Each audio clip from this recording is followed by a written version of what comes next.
اللہ رب العزت قرآن مقدس کے اندر ارشاد فرماتا ہے لا تقنطوا من رحمت اللہ، اللہ کی رحمت سے مایوس نہ ہو، اللہ کی رحمت سے مایوس نہیں ہونا چاہیے۔ پچھلے جمعے کو بھی میں نے توبہ ہی کے متعلق، اپنے گناہوں پہ شرمندگی کے متعلق کچھ باتیں آپ پہ گوشگزار کی تھی۔ اللہ رب العزت قرآن مقدس میں یہ پیغام ہم گناہگاروں کو دیتا ہے کہ اے لوگوں، اگر گناہوں میں مبتلا ہو گئے، گناہوں کا ارتکاب کر بیٹھے تو اللہ کی رحمت سے مایوس نہ ہونا، توبہ کر لینا، میں تمہارا رب ہوں، تمہارے سارے گناہوں کو بخش دوں گا۔ مگر شرط یہ ہے کہ بندہ اپنے گناہوں پہ پشیماں ہو کے توبہ بھی کرے۔ اللہ کے حبیب صلی اللہ تعالی علیہ وسلم ارشاد فرماتے ہیں کہ انسان کے جسم میں ایک ٹکڑا ہوتا ہے، اور اس ٹکڑے سے مراد اللہ کے رسول کی دل ہے۔ یہ حدیث آپ نے پہلے بھی سنی ہوگی۔ بتانے کا مقصد یہ ہے تاکہ ہم اپنے گناہوں کا احساس کرتے ہوئے، اپنے گناہوں پہ پشیماں اور شرمندگی کا احساس کرتے ہوئے اپنے گناہوں سے باز آ جائیں۔ اللہ کے رسول فرماتے ہیں انسان کے بدن میں ٹکڑا ہوتا ہے، جب انسان ایک گناہ کرتا ہے تو اس پہ سیاہی کا نقطہ لگ جاتا ہے، سیاہی کا ایک دھبا، کالا ایک دھبا اس ٹکڑے پہ لگ جاتا ہے۔ پھر دوسرا گناہ کرتا ہے تو دھبا، وہ نقطہ بڑھ جاتا ہے۔ اگر بندہ گناہ کے بعد توبہ کر لے تو پھر وہ سیاہی کا دھبا، وہ نقطہ ہٹ جاتا ہے اور مٹ جاتا ہے، اس کا دل پھر سے صاف و شفاف ہو جاتا ہے۔ اور اگر بندہ گناہ پہ گناہ کرتا چلا جائے تو پھر وہ سیاہی کا دھبا بھی تھوڑے سے بڑا ہوتے ہوتے پورے دل کو ڈھانپ لیتا ہے، اور پھر اس کا پورا دل کالا پڑ جاتا ہے۔ اور جب اس کا پورا دل کالا پڑ جاتا ہے گناہوں کی سیاہی کی وجہ سے، تو پھر اسے یہ احساس بھی نہیں ہوتا کہ وہ کچھ غلط کر رہا ہے۔ پھر اسے ہر چیز اچھی لگنے لگتی ہے، ہر برائی میں اسے مزہ آتا ہے، پھر اسے احساس نہیں ہوتا کہ میں نے کچھ غلط کام کر لیا ہے۔ اس لیے میرے دوستوں، میرے عزیزوں، میں کہنا یہ چاہتا ہوں اگر بتقاضے بشریت ہم سے گناہ کا ارتکاب ہو جائے تو فوری طور پہ اپنے رب کی بارگاہ میں سر کو جھکائیں، ندامت کے دو آنسو گراتے ہوئے اپنے رب کی بارگاہ میں عرض کر دیں پروردگار عالم، آج ہم سے گناہ ہو گیا ہے، میں تیری بارگاہ میں توبہ کرتا ہوں، آئندہ یہ کام کبھی نہیں کروں گا۔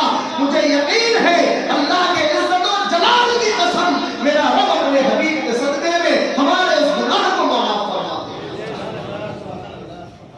اور پھر سے ہمارا دل صاف و شفاف ہو جائے گا۔ اور اگر کہیں ہم گناہ پہ گناہ کرتے چلے گئے تو پھر ہمارا دل کالا ہو جائے گا، اس وقت ہمیں احساس ہی نہ ہوگا کہ ہم نے کوئی گناہ بھی کر دیا ہے۔ اگر واقعی صدق قلب کے ساتھ اپنے رب کی بارگاہ میں دعا کی جائے، گڑ گڑایا جائے، معافی طلب کی جائے تو اللہ فوری طور پہ ہمارے گناہوں کو بخش دیتا ہے، ہماری توبہ کو قبول کر لیتا ہے۔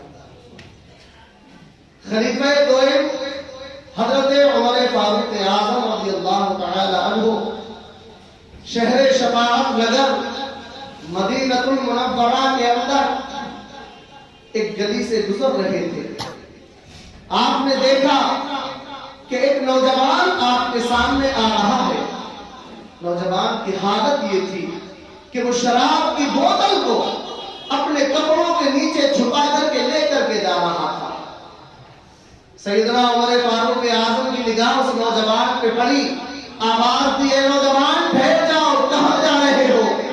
نوجوان نے سوچا کہ میرے کپڑوں کے نیچے تو، میری بغل میں تو شراب کی بوتل ہے، اگر سیدنا عمر فاروق اعظم نے اس کو دیکھ لیا تو بڑی رسوائی ہوگی، بڑی ذلت ضرورت ہوگی اور ہو سکتا ہے سزا بھی ملے. اب وہ کانپنے لگتا ہے, وہ تھر تھرانے لگتا ہے, لرزہ ور اندام ہے. خوف کس کا تھا؟ عمر فاروق اعظم کا خوف تھا. ڈر اس کس کا تھا؟ عمر فاروق اعظم کا ڈر تھا کہ کہیں ایسا نہ ہو خلیفہ گوئن کے سامنے مجھے رسوا ہونا ہو جائے. اب دل ہی دل میں اپنے رب کی بارگاہ میں عرض کرتا ہے, پروردگار عالم آج مجھے امیر المومنین کے سامنے رسوا ہونے سے بچا لے. اے میرے پروردگار آج مجھے ذلت و رسوائی سے بچا لے. میں تجھ سے وعدہ کرتا ہوں زندگی میں کبھی شراب کو ہاتھ بھی نہ لگاؤں گا. اب خلوص قلب کے ساتھ اپنے رب کی بارگاہ میں اپنے دل ہی دل میں توبہ کرتا ہے اور توبہ کرنے کے بعد قدموں کو آگے بڑھاتا ہے. عمر فاروق اعظم کی بارگاہ میں آ جاتا ہے, ان کے قریب آتا ہے. سیدنا عمر فاروق اعظم رضی اللہ تعالی عنہ ارشاد فرماتے ہیں, اے نوجوان تیری بغل میں کیا ہے, تیرے پاس کیا ہے؟ تو کہنے لگتا ہے حضور والا میرے پاس ایک بوتل ہے اور بوتل میں سرکہ موجود ہے. میرے پاس تو ایک بوتل ہے اور بوتل میں سرکہ موجود ہے, جبکہ شراب اس کے اندر بھر کے لایا تھا. لا تقنطوا من رحمت اللہ, اللہ کا فرمان یہی تو ہے اللہ کی رحمت سے کبھی مایوس نہ ہونا. اسے یقین تھا اللہ کے اس فرمان پر کہ اگر میں قلب صادق کے ساتھ اپنے رب سے توبہ کروں گا میرا رب مجھے ذلت و رسوائی سے بچا لے گا. یقین تھا اللہ کی ذات پر, اسی لیے عمر فاروق اعظم کے سامنے اس نے کہہ دیا. شراب کی بوتل موجود تھی, کہنے لگا حضور والا اس کے اندر تو سرکہ موجود ہے. سیدنا عمر فاروق اعظم فرماتے ہیں نوجوان ذرا بوتل مجھے دکھاؤ. اللہ اللہ تاریخ گواہ ہے اس واقعے کی, جب اس نوجوان نے اپنی شراب کی بوتل کو نکالا تھا اس وقت اس میں شراب نہیں بلکہ اللہ کے فضل و کرم سے وہ سرکے میں تبدیل ہو گئی. کوئی ہو تو اپنے رب سے مانگنے والا, کوئی ہو تو ندامت کے نوازو گرانے والا. اگر اللہ کی بارگاہ میں صدق قلب سے ہم توبہ کریں, اپنے رب سے جو دعائیں کریں تو وہ دعائیں قبول ہوتی ہیں. اور پھر رحمت حق بہا نہیں جویا. فارسی کا ایک شعر ہے, رحمت حق بہا نہیں جویا, رحمت حق بہانا نہیں جویا. اللہ کی رحمت کو قیمت نہیں چاہیے, آپ سے کچھ نہیں چاہیے. اللہ کی رحمت, اس کا کرم, اس کا فضل تو بہانا تلاش کرتا ہے کہ میرا بندہ کوئی ایک اچھا کام کرے اور میں اس کی مغفرت فرما دوں, میں اس کے گناہوں کو مٹا دوں. ایک بار میری بارگاہ میں آئے, سر کو جھکا کر کے, آنسو ٹپکا کر کے ایک بار کہہ تو دے, اے میرے رب ذوالجلال, اے سارے جہانوں کے پالنہار, مجھ سے گناہ ہو گیا ہے, میں تیری بارگاہ میں توبہ کرتا ہوں. اللہ کی رحمت کو جوش آتا ہے, میرا رب فوری طور پہ اسے معاف فرما دیتا ہے. اور جب انسان گناہوں سے بچتا ہے تو اللہ رب العزت اس کا صلہ بھی اسے عطا فرماتا ہے. حضرت ابو بکر بن عبداللہ مزنی رحمت اللہ تعالی علیہ صحف ما سبق کا ایک واقعہ نقل کرتے ہوئے فرماتے ہیں کہ ایک نوجوان قصائی تھا. ایک نوجوان قصائی یعنی قصاب گوشت بیچنے والا تھا. وہ اپنے پڑوس کی کسی لڑکی پہ عاشق ہو گیا, اس کے رشتے میں مبتلا ہو گیا. لڑکی کے گھر والوں نے ایک دوسری بستی کی طرف اسے کچھ سامان لینے کے لیے بھیجا. نوجوان قصائی جو اس لڑکی کا عاشق تھا اس کے پیچھے پیچھے ہو گیا اور اس کے ساتھ نکل پڑا. جب کسی صحرا میں یا ویرانے میں پہنچا تو اس نے لڑکی کو روک لیا. روکنے کے بعد کہنے لگا کہ میں تیرے ساتھ ایسا ایسا ارادہ رکھتا ہوں. گناہ میں ابارنے لگا, گناہ میں اکسانے لگا, مگر لڑکی ہے جو خدا ترس ہے, اللہ سے ڈرنے والی ہے, پاک باز ہے, متقیہ ہے, دیندار ہے, پاک دامن ہے. کہنے لگی اے نوجوان تو مجھ سے دور رہ, اسی میں تیرے لیے بھی بھلائی